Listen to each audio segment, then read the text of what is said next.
At his end-of-season media availability, Brandon Ingram took accountability, said things that make you hopeful for next year. But he also said something that really makes you worry, and it could move the Pelicans to trade him. I'll tell you what that is in today's episode of Locked On Pelicans. Let's go.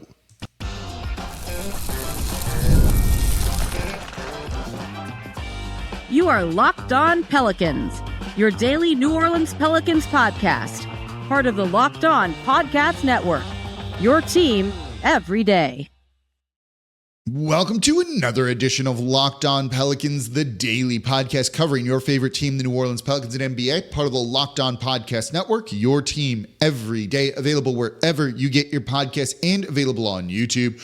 I'm your host, Pelicans Insider, credential member of the media, Jake Madison, at NOLA Jake on Twitter, here with y'all on this Thursday, and we are going to look at Brandon Ingram in today's show because, honestly, I loved a lot of what he said in his end-of-season media availability, but there was one thing that really stuck out to me, and we're going to lead with that in today's show, and that's something that should actually make you worry.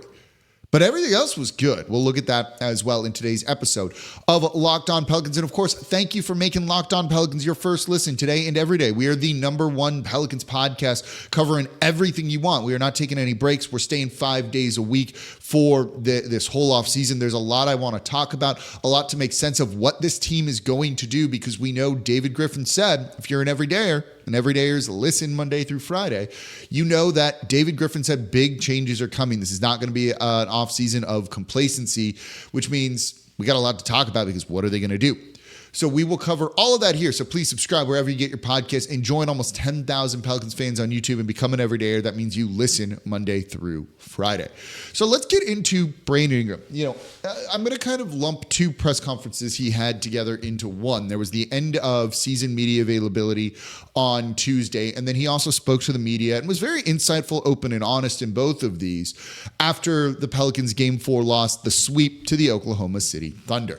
But I want to start with something that he had said at the facility on Tuesday, and it was regarding three-point shooting and the need for a point guard. He was asked, during his All-Star year that he took over 6 threes per game, and that number has been declining ever since. What does he kind of make of that? And he said, well, my first year here, we had Drew Holiday, we had Lonzo Ball. It was a lot of catch and shoot threes. And now I don't have the opportunity for catch and shoot threes because those guys kind of played a certain way. And maybe we don't have those type of guys on this team anymore. There was a follow-up question of them saying, do you think this team needs a point guard? And he said it couldn't hurt. This is the comment that concerns me. And there's a number of reasons for this. I don't think he needs a point guard to take catch and shoot threes. I think he just simply needs to want to do it or to feel more comfortable with it. He's a mid-range guy. That's his shot. That's what he likes. I get it. But this team needs more threes. They need him in particular to take more threes. And that's something that he's just got to embrace rather than seeing these numbers go down every single year. And after that sweep, he went up to the podium and spoke and said, I was bad this year. Maybe it was the injury. I don't want to make excuses. This feels like it's making an excuse for his level of play this year because the three-point shooting was down. And there's just no getting around it. And that's not something that this team, which is building around Zion, that is obvious now, is going to be able to really work with. His year that he won that he made the All-Star game was 6.2 threes per game. The next year, 6.1. It was 3.8 this year. That's a significant drop-off. This is a guy who could be taking 8 threes per game, making them at a high level. You saw him multiple times make many threes in a game and then not take any next, right? He averaged under 3 3-point attempts during this Oklahoma City Thunder series. And that's not a good enough number when he was just getting locked up and everything he wanted wasn't good. And look, I get that he's comfortable with the mid-range shot. That's just simply not as efficient as what it is. And so you look at Brandon Ingram, and this lack of three-point shooting, among other things, is what's led him to having one of his worst seasons as a pro. He said it was the worst he's ever played in a New Orleans Pelicans uniform, 20.8 points per game. Last year, he was at 24.7. The year before that, 22.7, then 23.8 for 2 years, his first 2 years in New Orleans. Getting to the free throw line, that was down in terms of free throw attempts per game.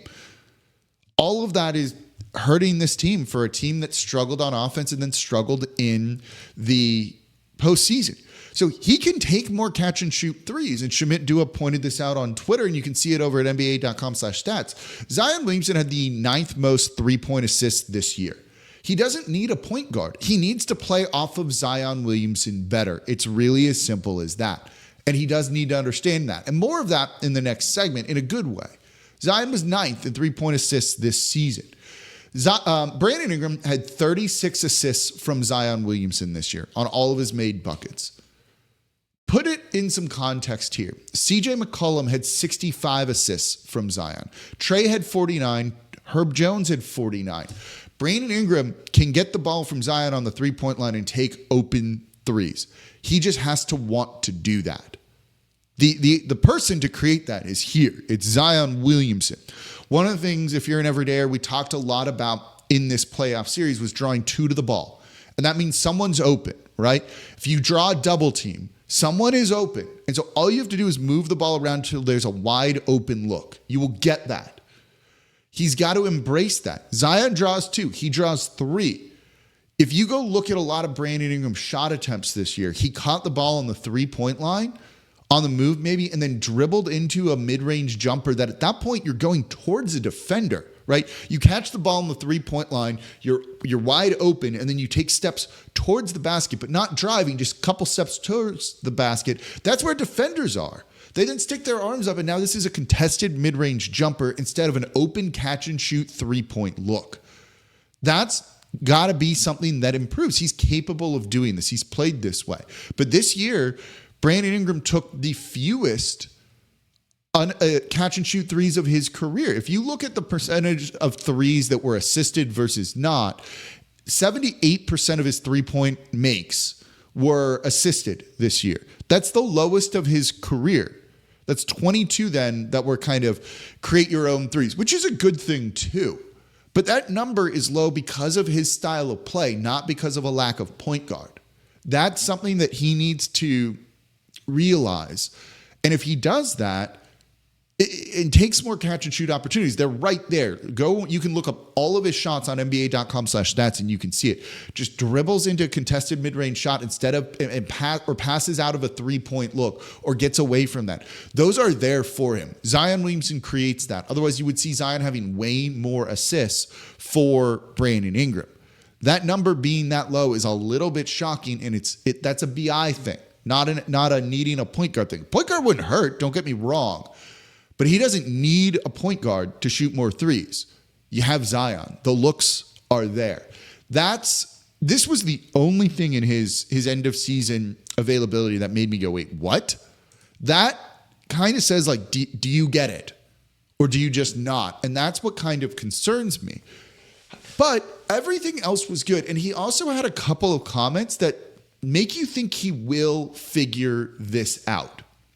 I want to look at those coming up here next in today's episode of Locked On Pelicans. Right now, though, today's episode of Locked On Pelicans is brought to you by Game Time. This is my go-to ticketing app. I like to go to sporting events. I like to go to, concerts, theater, whatever it might be, comedy even. You can get all of that on Game Time, and they just have features that make it easy. If I'm going to a new stadium, a new arena that I've never been to, I want to get good seats. When I want to go see the Saints play at SoFi against the Rams, I use Game Time because one of the things they have on there is they let you see the view from your seats before you buy. So I had the exact angle and view that I wanted. No guesswork, right? They also have last-minute deals. You can save up to 60% by buying last minute for sports, concerts, comedy, theater. The other thing is, though, if you want to buy earlier, you're fine. They have the lowest price guarantee. Game Time will credit you 110% of the difference if you find tickets in the same section and row for less. So buy in the beginning and you know you're going to get the best deal possible. And that's what I love about Game Time. It takes the guesswork out of buying NBA tickets or any tickets with Game Time. Download the Game Time app, create an account, use code LOCKEDONNBA for $20 off your first purchase. Terms apply. Again, create an account, redeem code LOCKEDONNBA, LOCKEDON NBA for $20 off. We just made it cheaper for you. Download Game Time today. Last minute tickets, lowest price guaranteed. And thank you for making Locked On Pelicans your first listen today and every day. We're here Monday through Friday, the #1 Pelicans podcast. No one else comes to you like this, giving you the insight you want about this team, what they're going to do this offseason, what they're going to be looking at. We're going to look at trade targets. We're going to look at all of this, right? Willie Green is coming back. We'll look at how he can improve. It's not just him being bad. There are things he can do, and we're going to look at all of that here because honestly, hearing these guys talk at the end of the season, it gave me a lot of optimism. The season ended with very much a whimper, right? On a down note, but something's there that they get it. They get the urgency, and that's all we're looking for right now. That's all we can look for, right? There can't be changes happening immediately. It's at least they kind of know they got to do something. And that at least is a good thing, even if maybe we wish they would have done it earlier, but that's in the past and you can't change it. So we're looking at Brandon Ingram today and kind of his end of season media availability, which overall, again, I thought was very insightful, very honest from him too. And I really just appreciate that level of insight that he gave everybody with all of this. I do worry about him maybe not fully getting it right now being the key for that. You look at Brandon Ingram, and I said he's got to take more threes. We said this all year long. It's the shot selection and kind of fitting in around Zion, and I'm not sure that he truly understands that. But I also do think he knows things need to change. And while maybe he doesn't know what needs to change, I think he can figure it out, and I think that's the key. He knows that he needs to change too. He openly said this was his worst season. He said this was the worst season he's had in a New Orleans Pelicans uniform, and he is correct. And he said it goes back to Team USA, acknowledging that when he was on Team USA, he did not play well at all, just didn't fit, right? And then at times really didn't fit here in New Orleans this year around Zion Williamson. And we'll get into their offense next week. I really want to look at that because I think that's going to be really interesting. And Brandon Ingram's role in that, Zion's role in that. Can you actually build an offense around Zion is somewhat of a question, and I'll explain why in next week's show. With Ingram, I think he understands kind of his own fault in a lot of this. You know, I've talked about it. They put in that Borrego offense and Ingram just didn't really fit in or want to do that, right? You've got to take threes in that offense, and that's not something that he did. It really comes down to a lot of that. That would have made things work. One more win, and maybe you have a different end to the regular season or a different end to the postseason here. So he openly admitted this was his worst season, and it said it motivates him that he's going to take a little bit of time, get his mental right, and then start looking at where he needs to improve, knowing that he's got to be better. He said it's on him and the team to go out and prove to the fans to believe in the Pelicans again, right? He understands the outrage from the fans, knows people are upset, knows that this isn't the season that any of y'all wanted. So he's going to go out this offseason and put in the work to come back, be better, and knows that it's not just words. He's got to do it with actions, right? Play better on the court. And if he does that, he'll win everybody back and we're all happy again. That's the right attitude for him to take. It truly is. That's what you want to hear him say. Now, we just have to wait and see if it ends up being that way. And there's a risk in it, and we'll talk about that risk in the next segment here. But he's saying the right things with that. One of the things he also said, and this I thought was a very interesting thing, said communication between him, Zion, and CJ needs to be there because they want to figure things out. So let's do that, but it's got to be communication. You know the communication, you being y'all, know the communication is going to be there from CJ, right? He got Zion back. We know CJ's going to do the communication. And this isn't just on Brandon Ingram to have more communication or what if they need more, right? This is on Zion Williamson too. And I think this is Ingram kind of putting that out there a little bit. Past few years, Zion's tended to work out in the offseason kind of away from others. While he was at the team facility this past year, not everyone was. And while they have done some group workouts, mini training camps before training camp, together before, Zion hasn't really participated in that. Part of that is the broken foot year, but last year he didn't really do that either. The year before that, he didn't do that either. That's not what you want from him. If everyone needs to get on the same page, if Ingram and Zion need to figure out how to play together, spend that time working on it in the off season. That's where you can build a lot of that. And so I think Ingram saying, there's got to be communication is, I want to do that, right? We knew he tried to go to the finals with Zion Williamson one year, and Zion kind of ghosted on him. So this isn't only on Ingram, right? This is on Zion too, wanting to be willing to do the work. And he hasn't in the past. We're now maybe seeing kind of Zion 3.0, and maybe he is. But I think this was Ingram's kind of plea for that sort of thing of like, help me help you. So while I said in the beginning of this segment, I don't know if, while Ingram understands that things need to change, and maybe he doesn't know what needs to change yet, he's willing to change. That's the most important thing. And that was one of my biggest takeaways from this. I think he doesn't know what it is yet. And I think hopefully he will figure it out. It's the 3-point shooting. It's the shot selection. It's that kind of stuff. Being more of a secondary guy to Zion Williamson, which is not an easy thing necessarily to accept. But if he's willing to do that, they can come back and this team can be significantly better. If he can't, you've got to trade him. But if he's willing to kind of do that work and those things, that's where there's an opportunity to really take a giant step forward, along with a center that makes more sense. Other shooting on the team, a point guard for when he needs that, right? I've said this, so let's go back to the point guard thing. That's a good transition to this, right? When he's out there with Zion, catch and shoot threes off of Zion. Simple as that. Really as simple as that. But there's going to be times when Ingram's on the court without Zion. Get him a point guard. That's why I've said I want a point guard off the bench, not in the starting lineup. Zion can do this. The assist numbers, 65 to CJ, 50 to Trey, 50 to Herb, 36 to Brandon Ingram. That's an Ingram thing. Zion is dishing the ball out. If he needs that, make sure he's bought into Zion doing it and get him a point guard when he needs someone else for it. When Zion and him aren't on the court together. Because look, CJ's not that point guard.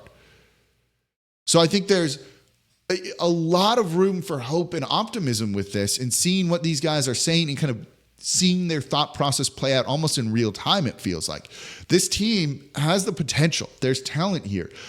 Again, with them fitting Brandon Ingram and Zion Williamson, I have long said I thought they fit. I literally did a show every single year on this of, no, they fit. It's like it's time for the annual show that these two fit. Because Brandon Ingram is such a talented shot maker that he can do this. This year was weird, though. This year was weird with him not truly wanting to fit in for whatever reason.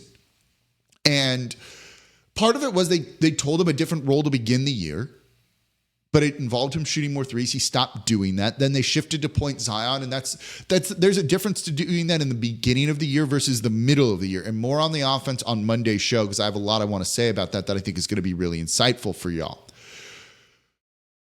So they can fit, but it's on Ingram to really make it work, and Zion to communicate with him too. I think those are the two real big things here. That's what I kind of want you to take away from this segment. So coming up, though, can the Pelicans risk this?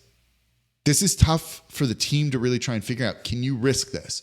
That's coming up here next in today's episode of Locked On Pelicans. Right now, though, I'm excited to keep talking about Monopoly Go. And I know you're already saying you've already talked about that, but there's just so much good stuff in this game. In Monopoly Go, you can team up with friends for timed tournaments where you work together to build up each other's boards. And the more you win together, the more awesome prizes you unlock. And there's so much to get. Unique stickers you could trade with friends to complete albums for even bigger prizes. New playing pieces to travel the boards with. I use the car. Hilarious emojis to taunt your friends when you smash their buildings or heist their vaults. Plus, Monopoly Go feels new and exciting every day with constantly changing tournaments and challenges.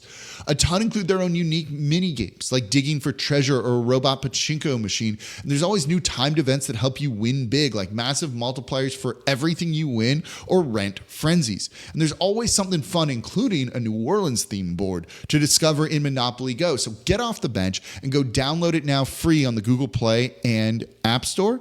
Game on with Monopoly Go.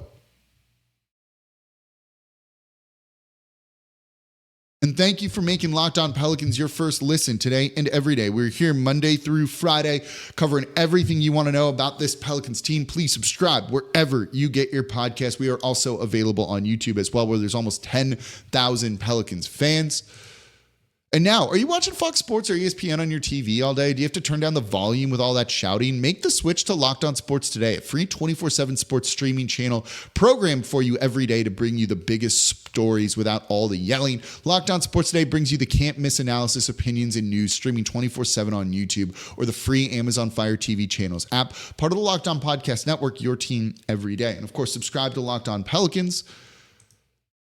We are the #1 Pelicans podcast, so there you go.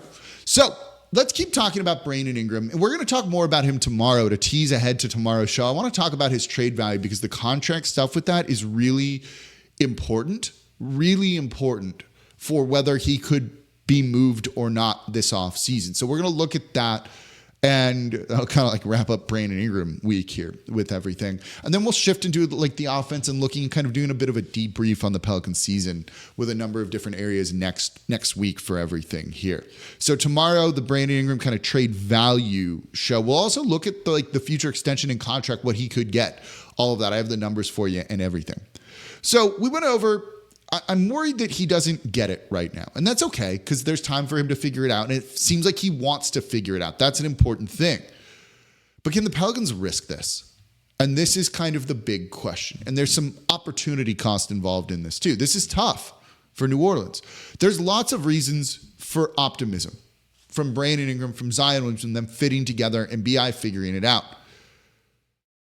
But can they risk it? Can you bring back the big three of Zion, Brandon Ingram, and CJ McCollum and just hope for the best?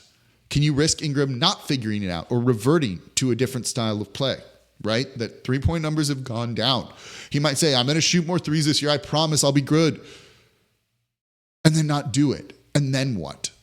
And then what? There are guys you could trade him for right now that maybe fit better, right? We'll look at Trae Young in the offseason. We'll look at Karl Anthony Towns, Dejounte Murray, and others. There's a lot more than you realize, I think. So we'll look at all of those names here on Locked On Pelicans. And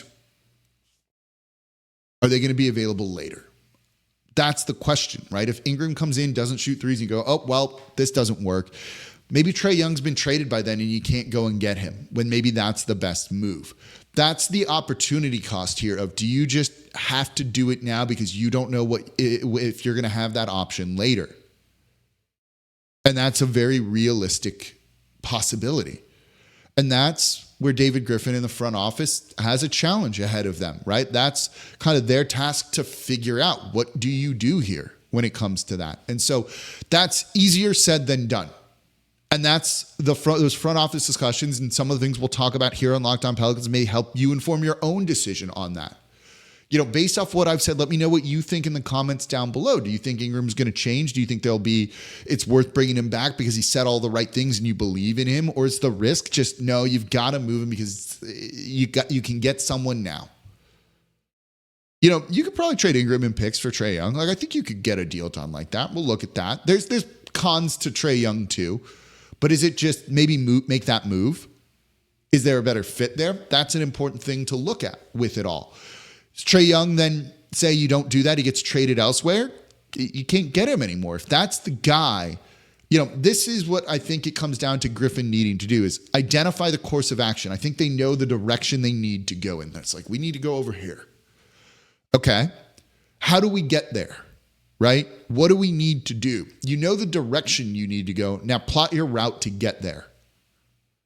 The plotting the route is the trades, the free agents, coaching changes, whatever it might be. And we'll look at coaching too, by the way.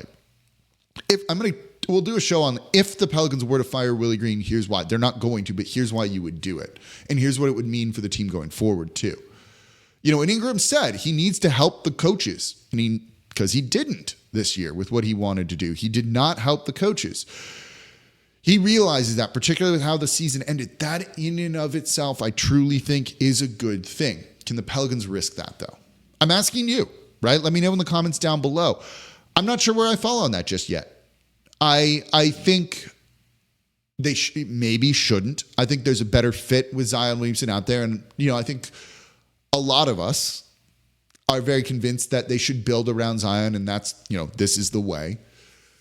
But I also don't know if you should actually trade Brandon Ingram because I don't know if his value is where you really think it might be. And we're going to look at that in tomorrow's episode of Locked On Pelicans, where we really examine the trade value for him.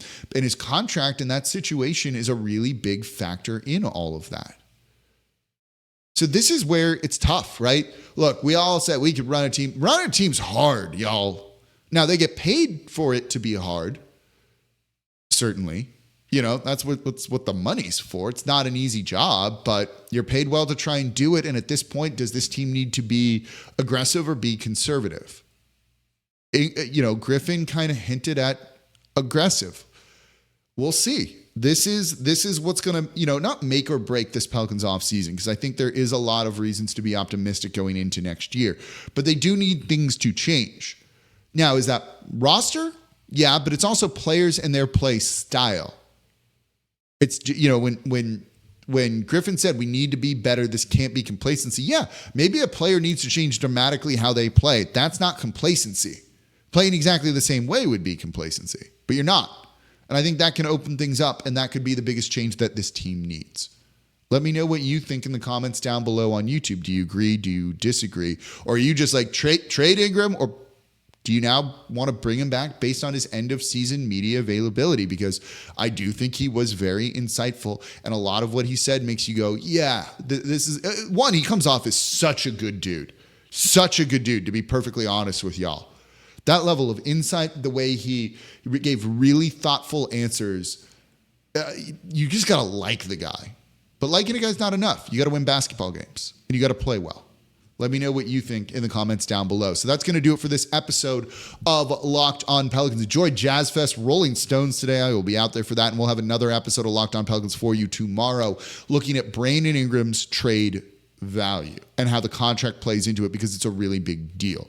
So as always, I'm your host, Jake Madison, at NOLA Jake on Twitter. This is Locked On Pelicans, part of the Locked On Podcast Network, your team every day, the #1 Pelicans podcast.